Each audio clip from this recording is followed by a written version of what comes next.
Chemistry channel. I hope you are fine and studying well. We are doing our 10th unit haloalkanes and haloarenes, and today's topics are elimination reaction and reaction of metals with haloalkanes. Let's start. Elimination reaction. Elimination reaction के बारे में मैंने आपको पहले भी बताया कि क्या होता है, एलिमिनेट आउट होना, कुछ निकलना बाहर से। ठीक है, एक सब्स्टिट्यूशन बताया, एक एडिशन होता है, एक एलिमिनेशन होता है ना। तो एलिमिनेशन का मतलब ये मान लो ये प्रोडक्ट है, इनके अंदर से मान लो इसको मैंने निकाल लिया बाहर, तो ये क्या हो गया, एलिमिनेशन हो गया है ना। इसके अंदर डाल दिया, दैट इज एडिशन। अब ये यहाँ पर कुछ अटैच है और इसकी जगह मैंने ये ले आई और ये, दैट इज सब्स्टिट्यूशन है ना। तो एलिमिनेशन रिएक्शन में क्या होता है, कुछ ना कुछ एलिमिनेट होगा। ठीक है, तो एलिमिनेशन रिएक्शन जो होती है वो होती है इन प्रेजेंस ऑफ जो haloalkanes, in presence of concentrated alcoholic solution of potassium hydroxide,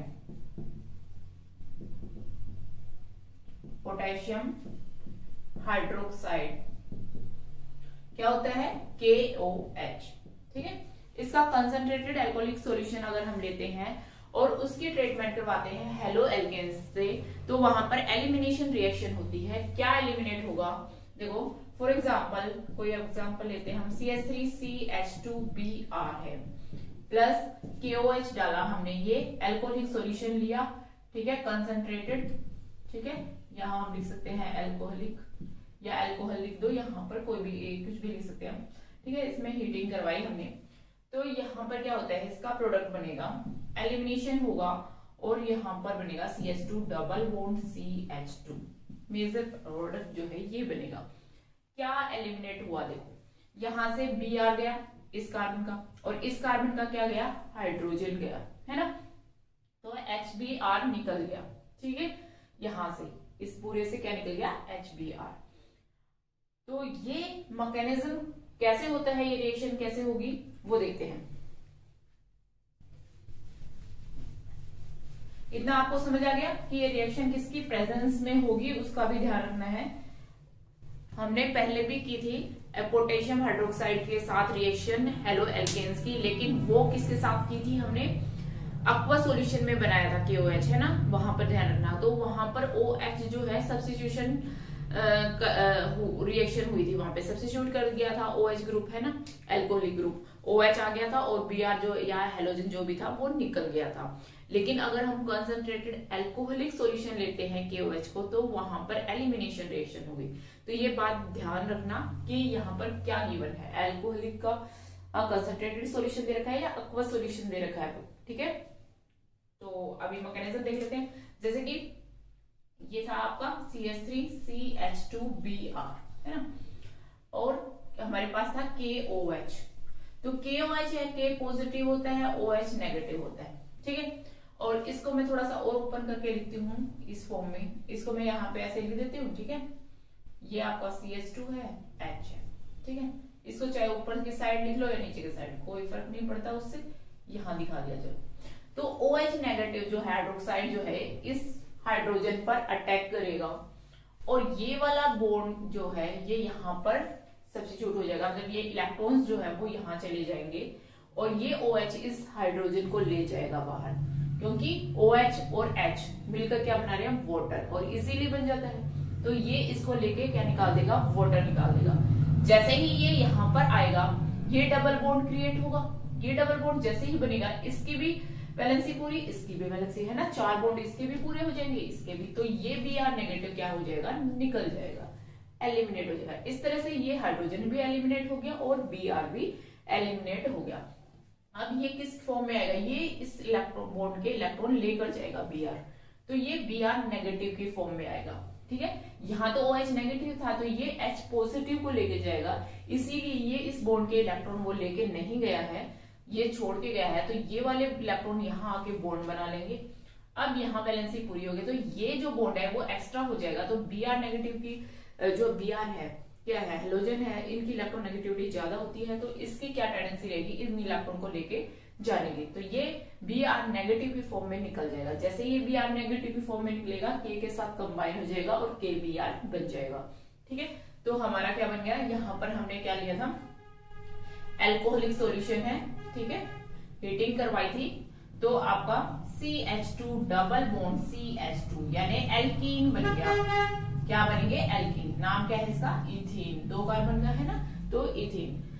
और आपका KBr बन गया और वाटर निकल गया। ठीक है, इनको आप यहाँ पर भी कई बार देखे थे, KBr माइनस H2O, है ना, इस तरह से भी शो कर सकते हैं, और या यहाँ पर भी लिख सकते हैं। तो दोनों ही एक ही बात है।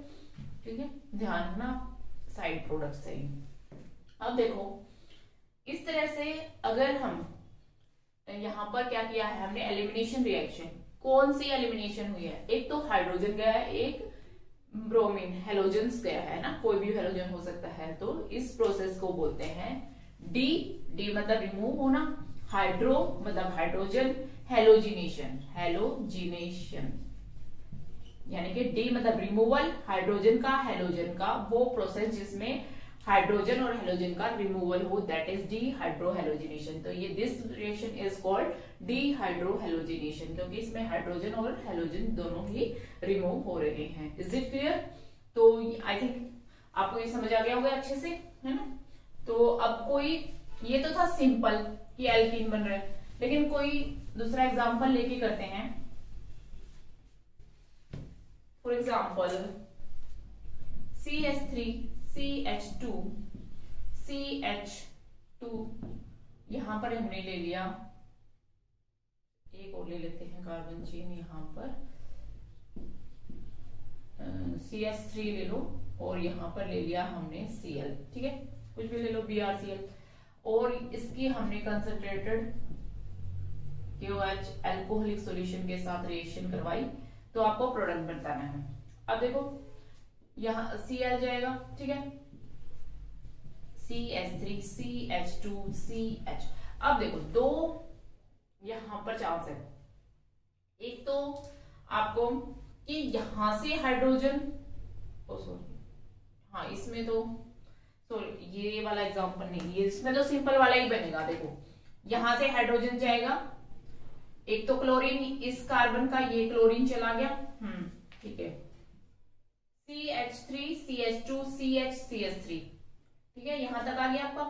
अब ये मैंने यहाँ पे CH3 लिख दिया है। अब मैं अगर इस Cl को यहां से रिमूव करती हूँ, ठीक है, तो मुझे हाइड्रोजन कहां से रिमूव करना पड़ेगा।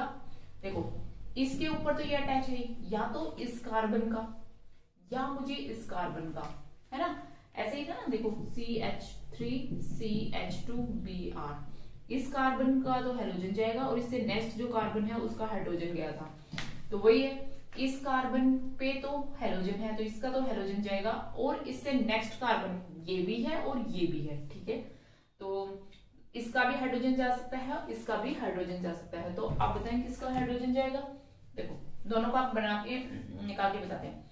यहाँ का अगर मैं निकालती हूँ तो ये बन जाएगा CH2, और यहां से Cl निकाल दिया, ठीक है, तो इनके बीच में डबल बॉन्ड क्रिएट हो गया, तो इस तरह का एल्कीन बन जाएगा। ठीक है, दूसरा मैं यहां से निकाल रही हूँ, अभी ध्यान रखना, इससे CH3 यहाँ CH double bond CH CH3, इस CH3 को मैंने ऐसे लिख दिया, ये प्रोडक्ट बनेगा। इसे क्लियर समझ आ रहा है ना। हाँ, तो अब देखो, आप बताओ मुझे कि इन दोनों में क्या डिफरेंस आपको नजर आ रहा है। ये तो क्या है, 1 एल्कीन, ये है 2 एल्कीन, है ना। कौन सा मेजर प्रोडक्ट बनेगा, कौन सा माइनर, ये आपको अच्छे से समझ आ गया ना। जो कार्बन यहाँ पे, ये जो कार्बन है जिस पर हेलोजन अटैच है, उससे जो नेक्स्ट कार्बन होगा उसी का हाइड्रोजन जाएगा, तभी तो इन दोनों के बीच में डबल बॉन्ड आएगा।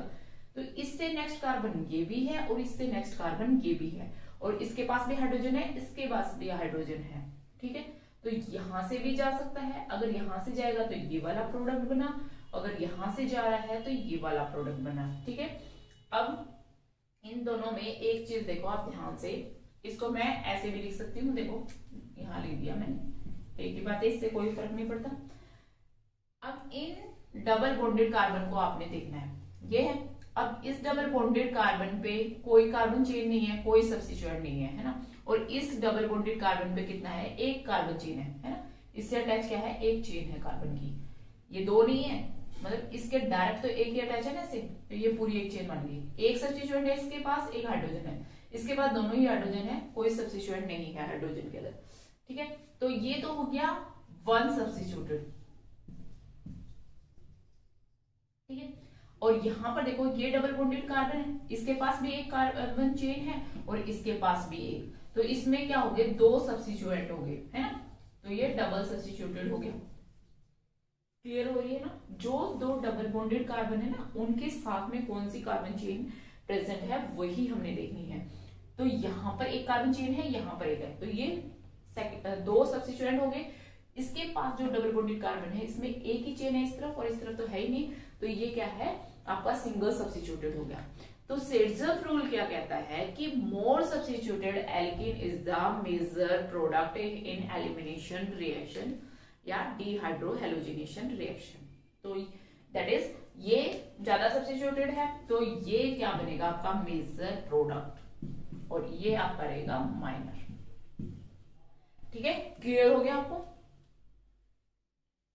तो ये कौन सा रूल है, सेड्जर्फ रूल, मैं यहाँ पे लिख देती हूँ। सेड्जर्फ रूल, सेड्जर्फ रूल क्या कहता है, डेफिनेशन लिखोगे आप, ये आप पहले नोट कर ले, आपको क्लियर हो गया होगा, ठीक है। और एग्जांपल लेके मैं अभी आपको और समझाती हूँ इसको। सेड्जर्फ रूल देख लेते हैं हम, देखते हैं सेड्जर्फ रूल क्या कहता है कि more substituted alkene is major product in dehydrohalogenation या कोई भी एलिमिनेशन रिएक्शन लिख सकते हो आप, एलिमिनेशन इसको लिख सकते हो, ठीक है। इन अभी हम यहाँ पर डिहाइड्रोहेलोजिनेशन की बात कर रहे हैं इसलिए मैंने ये लिखा, ठीक है। In elimination reaction more substituted alkene is the major product, this is Saytzeff rule, ठीक है। एक और एग्जांपल लेके समझाते हैं मैं आपको। CH3CH2CBr, इसके नीचे भी CH3 है, थोड़ा और ज्यादा कॉम्प्लिकेटेड स्ट्रक्चर ले लेते हैं हम, CH3 यहाँ पर CH, इस तरह का एग्जांपल है, ठीक है। सबके बैलेंस से कंप्लीट, एल्कोहलिक KOH हिटिंग, ठीक है। तो एलिमिनेशन रिएक्शन शो करनी है। तो अब देखो इस कार्बन पे हेलोजन ये वाला, तो इसका तो हेलोजन चला जाएगा। अब इस कार्बन से नेक्स्ट कार्बन देखो कौन कौन से, एक तो ये कार्बन भी है जिसके पास हाइड्रोजन होने चाहिए, ठीक है। तो ये कार्बन भी है, ये वाला भी है इससे नेक्स्ट, और ये वाला भी है, तीन है, ठीक है। तो अब आप देखो कौन सा बनेगा, चलो एक एक लेके तीनों का बना देखो। पहले ये वाला बना रही हूं मैं, ठीक है। अगर ये मैं रिमूव करती हूँ तो हमारा प्रोडक्ट बनेगा CH3CH डबल बॉन्ड C, यहां पर आ गया Br निकल गया, CH3CH3 और ये वाला CH3 यहाँ पर है, ये बन गया। अगर मैं इसको रिमूव करती हूँ तो हमारा प्रोडक्ट क्या बनेगा, CH3CH2C double bond CH2 CH3 और CH3, है ना, ठीक है। अगर मैं ये वाला हाइड्रोजन रिमूव करती हूँ तो थर्ड प्रोडक्ट में क्या बनेगा, CH3CH2, यहां पर C, ये इसके नीचे CH3 चला गया और ये डबल बॉन्ड C, इसके नीचे भी CH3 और CH3, ये दिखाई दे रहा है क्या आपको, ठीक है। तो ये वाला प्रोडक्ट बनेगा। अब आपको देखेंगे कि कौन सा मेजर प्रोडक्ट बनेगा। अब देख ले, ये दोनों डबल बॉन्डेड कार्बन को नोट करना है। इसके ऊपर कितनी कार्बन चेन है, एक। इस कार्बन के ऊपर एक तो ये वाली चेन होगी, एक ये, तो ये हो गया 1 और ये हो गया 2 और ये 3, यानी 3 सब्स्टिट्यूटेड हो गया ये, है ना। इसमें देख लेते हैं, ये डबल बॉन्डेड है तो इसके साथ एक ये कार्बन चेन है, एक ये वाली कार्बन चेन है, सब्स्टिट्यूएंट है ये और एक सब्स्टिट्यूएंट एक है। इसके ऊपर है नहीं तो ये सेकंड सब्स्टिट्यूटेड, यानी 2 सब्स्टिट्यूएंट है इस पे। इसमें देख लेते हैं, ये कार्बन है, ये कार्बन है डबल बॉन्डेड, है ना। इसके ऊपर ये सब्स्टिट्यूएंट, ये सब्स्टिट्यूएंट, कितने हो गए 2, इसके ऊपर ये सब्स्टिट्यूएंट और ये सब्स्टिट्यूएंट, कितने हो गए टोटल 4 सब्स्टिट्यूएंट, है ना। इसमें 4 है, इसमें 3 है और इसमें 2 है, ठीक है। तो उसके अकॉर्डिंग ही ये बनेगा 4 जो सब्स्टिट्यूएंट वाला है वो मेजर प्रोडक्ट बनेगा आपका, ठीक है। सेकंड वाला, ये वाले तो बनने के चांस बहुत ही रेयर है, बनेगा ही नहीं। ये वाला फिर कुछ माइनर में ये बन जाएगा, वो मेजर बन जाएगा, ठीक है। क्लियर हो गया। इस तरह हमने सब्स्टिट्यूएंट को आइडेंटिफाई करके आपको बताना है कि कौन सा मेजर प्रोडक्ट बनेगा। तो ये ध्यान रखना, आप है ना एक गलतियां कर देते हैं बच्चे, इनको 2 सब्स्टिट्यूएंट मान लेंगे, ये चीज नहीं देखनी है। हमने जो कार्बन डबल बॉन्डेड है उसके साथ में बस बॉन्ड को देखना है कि इसके साथ में कार्बन चेन है कि नहीं, बस वो उसके आगे कितने भी हो वो एक ही माना जाएगा। इसलिए ये एक सब्स्टिट्यूएंट है, ये भी एक ही सब्स्टिट्यूएंट है, इसके साथ दोनों हाइड्रोजन है, ठीक है। ओके, नेक्स्ट है रिएक्शन विद मेटल्स। जो एल्काइल हैलाइड है वो मेटल के साथ रिएक्शन करते हैं और कंपाउंड्स बनाते हैं, लाइक जैसे कि RX मैग्नीशियम के साथ रिएक्शन करके बनाता है RMgX। ये रिएक्शन होती है in presence of dry ether. बहुत ही इंपॉर्टेंट रिएक्शन है, बहुत ही इंपॉर्टेंट रिएजेंट है जो ये आपका बन रहा है। इसको बोलते हैं ग्रिग्नार्ड रिएजेंट। क्या बोलते हैं? Grignard reagent. ये आपके आगे आने वाले सभी चैप्टर्स में आएगा कि ग्रिग्नार्ड रिएजेंट की रिएक्शन हम करवाएंगे और डिफरेंट प्रोडक्ट्स बनाएंगे, ठीक है। तो ये ध्यान रखना, ग्रिग्नार्ड रिएजेंट कैसे बनता है एल्काइल हैलाइड की अगर हम रिएक्शन करवाते हैं मेटल मैग्नीशियम के साथ। अब ये कोई भी हो सकता है, जैसे कि फॉर एग्जांपल हमने CH3Br ले लिया प्लस Mg के साथ रिएक्शन करवा दी। और ग्रिग्नार्ड रिएजेंट जहां भी होएगा ना, हमेशा देखना ड्राई ईथर वहां मिलेगा, तो ये नोट कर लेना अपना। तो CH3MgBr ये आपका बन गया ग्रिग्नार्ड रिएजेंट, ठीक है। ओके, तो इस तरह से मैग्नीशियम के साथ जो रिएक्शन करके ग्रिग्नार्ड रिएजेंट बनाता है। सोडियम के साथ एल्काइल हैलाइड रिएक्ट करते हैं, रिएक्शन विद सोडियम। सोडियम बहुत ही एक्टिव मेटल होता है, इसको आपको पता होगा कि स्टोर करते हैं हम केरोसिन में, पानी के अंदर इसको नहीं डालते क्योंकि ये एक्सप्लोजिव है और एक्सप्लोजन हो जाएगा वहां पर। तो और इसको हैंड से भी अगर आप टच करोगे तो स्किन आपकी बर्न हो जाएगी, इसीलिए इसको फोर्सेप्स से ही उठाते हैं। तो सोडियम बहुत ही रिएक्टिव मेटल होता है। तो एल्काइल हैलाइड जो है उनके साथ जो है सोडियम जो है वो रिएक्ट करता है तो एल्केन बनाता है, सिमेट्रिकल एल्केन। तो मान लो ये 2 मॉलिक्यूल्स है आपके RX, तो 2 सोडियम के मॉलिक्यूल्स जो है क्या करेंगे, इस एक X को ले जाएंगे, इसका एक X ले जाएंगे, तो -2NaX ये निकल जाएगा और R आपस में जुड़ जाएंगे, तो क्या बन जाएगा आपका एल्केन, ठीक है। एग्जाम्पल लेके करें, मान लो यहाँ पर आपका है CH3CH2 Cl + 2Na। यहाँ पर इसको है ना, अभी मैं बताती हूँ किस तरह से भी लिखा जा सकता है CH3CH2 Cl। ये तो मैं मैकेनिज्म करने के लिए बता दूं, ये रिएक्शन भी आपके ड्राई ईथर की प्रेजेंस में होगी, ध्यान रखना ड्राई ईथर, क्योंकि वाटर तो डाल ही नहीं सकते हम, वाटर में तो एक्सप्लोजन हो जाएगा क्योंकि बहुत रिएक्टिव मेटल है। तो वहां पर हम सोलवेंट तो लेना पड़ेगा कोई रिएक्शन करवाने के, तो वो सोलवेंट हमने क्या लिया है ड्राई ईथर। तो ये रिएक्शन करवाएंगे तो सोडियम यहाँ से एक क्लोरीन, यहाँ पर यहाँ से एक क्लोरीन, तो -2NaCl, ठीक है। और ये क्या जुड़ जाएगा CH3 CH2 CH2 और CH3, ठीक है। क्या बन गया ब्यूटेन। तो यहां पर जो भी होगा उससे डबल जो है आपके कार्बन का जो है प्रोडक्ट बन जाएगा। तो हम इसको आप ऐसे भी लिखा सकता है, ये नहीं कि दोनों सेपरेट करके दिए जाएंगे आपको। 2S3 CH2 Cl + 2Na ऐसे भी लिख सकते हो, ड्राई ईथर की प्रेजेंस में रिएक्शन हो रही है और आपका बन रहा है CH3 CH2 CH2 CH3 butane, ठीक है। या आपको बैलेंस करके भी नहीं दी जाएगी रिएक्शन, ऐसे ही दे दी जाएगी कि सोडियम की रिएक्शन करवाओ एल्काइल हैलाइड से, तो वो आपको ऑब्वियसली बात है, आपको देखना है कि वहां पर 2 मॉलिक्यूल एल्काइल हैलाइड के 2 सोडियम के साथ रिएक्ट करेंगे और आपका एल्केन बनाएंगे, सिमेट्रिकल एल्केन बनाएंगे। इस रिएक्शन को बोलते हैं वॉर्ट्स रिएक्शन।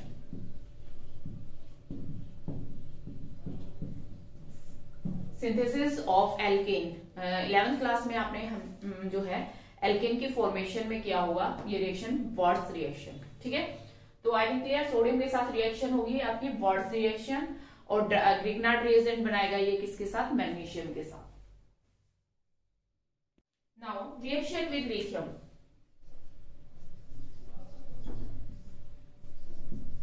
लिथियम जो है वो भी एक्टिव मेटल होता है, ठीक है। उसके साथ रिएक्शन करवाएंगे हम CH3CH2 Br प्लस लिथियम। ये रिएक्शन भी किसकी प्रेजेंस में होगी, ड्राई ईथर की प्रेजेंस में होगी, ठीक है। एल्कली मेटल्स जो है वो बहुत ही रिएक्टिव मेटल्स होते हैं। अब यहाँ पर देखो, वैसे भी देखो ये पॉजिटिव पार्ट होता है, ये नेगेटिव पार्ट होता है, ये इसको ले जाता है लिथियम ब्रोमाइड और एक लिथियम इसके साथ अटैच हो जाएगा, तो 2 मॉलिक्यूल्स लेते हैं इसमें और क्या बन जाएगा आपका CH3CH2Li, एक तो लिथियम के साथ जो है लिथियम है कार्बन चेन के साथ अटैच होगा और एक लिथियम ब्रोमाइड निकल जाएगा LiBr, ठीक है। तो जो भी एल्काइल लिथियम बन गया है ये, ठीक है, इथाइल लिथियम हो जाएगा, 2 कार्बन है तो इथाइल लिथियम या लिथियम एल्केन।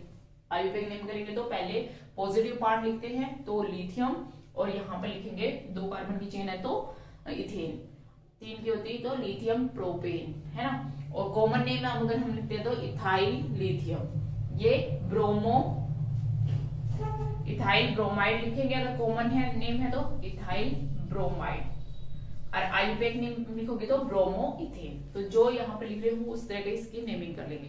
तो यहाँ पर क्या बन गया आपका इथाइल लिथियम। नेक्स्ट है रिएक्शन विद लेड Pb, ये क्या है लेड। तो लेड जो है उसमें हम सीधा लेड नहीं लेते, लेड और सोडियम का अलॉय लेते हैं। फॉर एग्जांपल CH3CH2Br यही ले लेते हैं हम, लेड Pb सोडियम के साथ अलाइन, सोडियम लेड अलॉय है ये।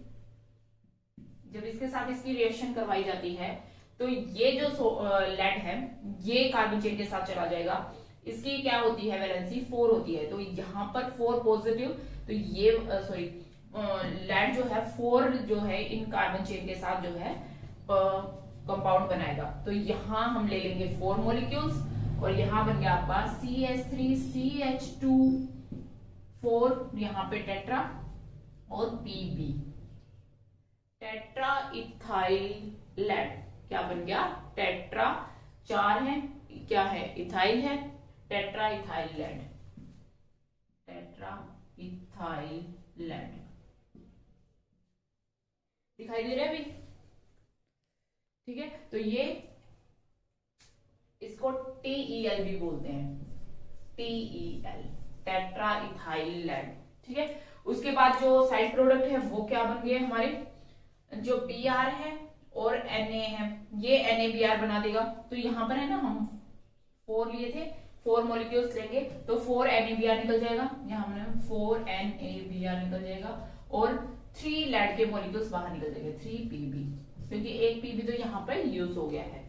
तो इस तरह से लेड के साथ रिएक्शन करके वो क्या बना रहा है, alkyl halide tetra ethyl lead, tetra alkyl lead बनाते हैं। हमने इथाइल लिया तो टेट्रा इथाइल लेड बन गया, TeL जिसको बोलते हैं, ठीक है। Is it clear? ये जो टेट्रा इथाइल लेड होता है ना, TeL बोलते हैं, ये एक एंटी नॉकिंग एजेंट होता है। मतलब जैसे कि ऑटोमोबाइल्स वगैरह होते हैं उनके अंदर कई बार आवाज आती रहती है ना, जो इंजन होता है उसके अंदर, तो वो उसके लिए उसके अंदर क्या है, जो भी यूज किया जाता है फ्यूल, गैसोलीन है या कोई और फ्यूल है, उनके अंदर क्या डाला जाता है, टेट्रा इथाइल लेड डाला जाता है, तो उसमें वो आवाज नहीं आती है। तो ये क्या है, एक एंटी नॉकिंग एजेंट। ये 1 नंबर में आपसे क्वेश्चन भी पूछा जा सकता है कि एंटी नॉकिंग एजेंट बताओ कोई भी, या टेट्रा इथाइल लेड किस लिए यूज किया जाता है, कहां पर यूज किया जाता है। तो ये जो है ऑटोमोबाइल्स में गैसोलीन के अंदर मिक्स करके यूज किया जाता है ताकि वहां पर उनमें साउंड ना प्रोड्यूस हो। ठीक है, तो ये हमारा हेलो एल्केन्स की केमिकल प्रॉपर्टीज हो गई है कंप्लीट। इसके बाद हमारी केमिकल प्रॉपर्टीज रह गई है हेलो एरिन्स की और आपकी यूनिट हो जाएगी कंप्लीट। ठीक है, तो आज के लिए बस इतना ही करते हैं। इसी तरह आप पढ़ते रहे और मुस्कुराते रहे। जय हिंद।